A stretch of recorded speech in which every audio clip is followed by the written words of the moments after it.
안녕하세요. 오늘의 화두 생각을 생각하는 김관상TV의 김관상입니다. 오늘이 며칠이죠? 9월 18일입니다. 지구촌에서는 다양한 역사적 사건이 오늘도 많이 발생했습니다. 거의 3000년 전쯤에는 이스라엘도 우리나라처럼 남북으로 나눠져 있었습니다. 지금 우리 중국이나 러시아, 일본처럼 그 당시 이스라엘은 바벨론이나 아시리아, 페르시아, 그 당시에는 지금 현재 이라크와 이란, 그런 강대국이 주변에 많이 있었습니다. 그때하고 비슷하다는 생각이 저는 성경을 읽을 때마다 많이 생각을 해봅니다. 첫째, 1899년 9월 18일 오늘 서울과 인천을 잇는 경인선이 처음으로 개통됐습니다.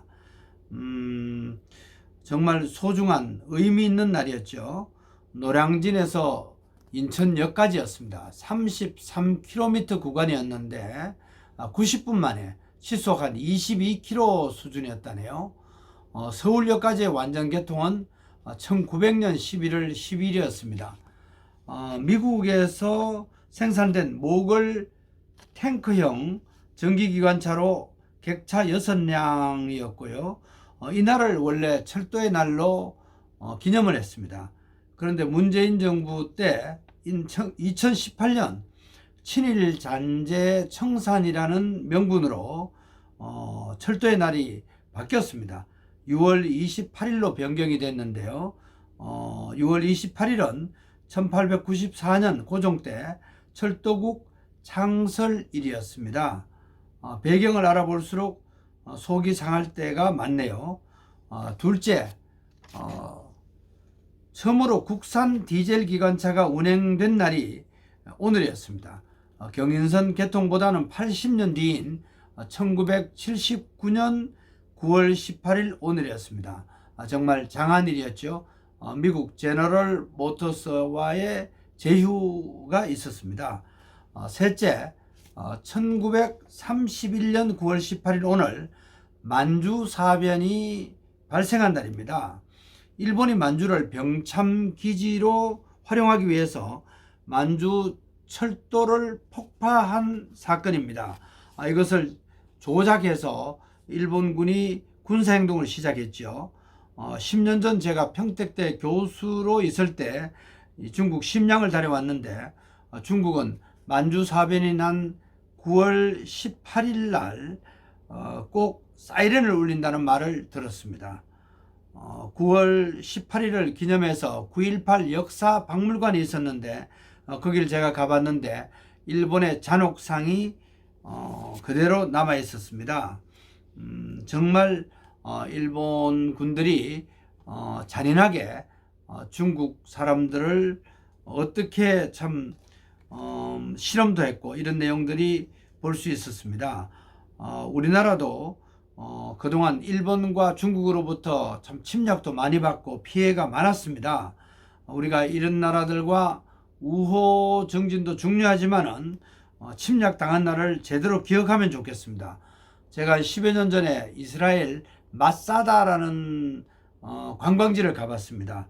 그때 갔는데 거기가 로마 군들로부터 최후의 항쟁지였는데 중고등학생들이 안보 교육을 위해서 와서 견학하는 것을 봤습니다. 우리나라도 강화도라든지 남한산성 같은 이런 데를 안보 교육 현장으로 만들었으면 좋겠다는 생각을 가져본 적이 있습니다.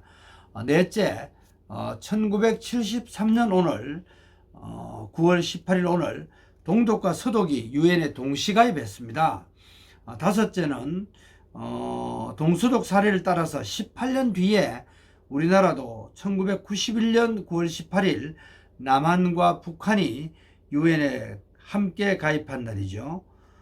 여섯째는 1996년 9월 18일 오늘 북한 잠수정이 강릉 앞바다로 침투했습니다. 26명, 26명이었는데요. 춘천에서 개최될 예정이었던 그 전국체전에 김영삼 대통령이 참석하기로 되어 있었습니다.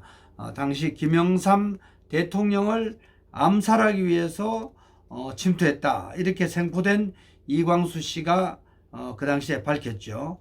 그때 저는 YTN 기동 취재부장으로 지나칠 정도로 이런 내용을 생방송해서 지금 생각해보면 좀 후회가 됩니다. 너무 지나치게 생방송한 거 아닌가 이런 생각이 듭니다. 일곱째, 2018년 9월 18일 오늘 문재인 대통령과 북한 김정은 두 분이 세 번째로 남북 정상회담을 개최한 날이지만은 남북 관계가 아직도 제대로 풀리지 않고 있죠. 오늘은 9월 18일입니다. 성경 내용 가운데 9장 18절 한 군데를 찾아봤습니다. 로마서 9장 18절입니다. 조물주께서 긍휼과 완악함을 모두 주관한다. 이런 내용입니다. 칼빈은 완악한 사람도, 완악한 사람뿐만 아니라 완악한 사탄도, 마귀도 조물주 하나님의 명령에 따라서 움직인다. 이렇게 이 성경 구절을 해석했습니다.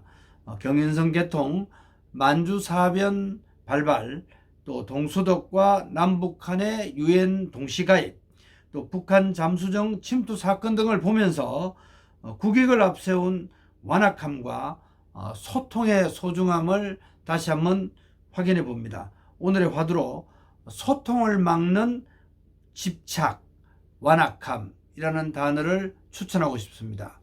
오늘의 화두, 생각을 생각하는 김관상TV의 김관상입니다. 하루 평안하세요.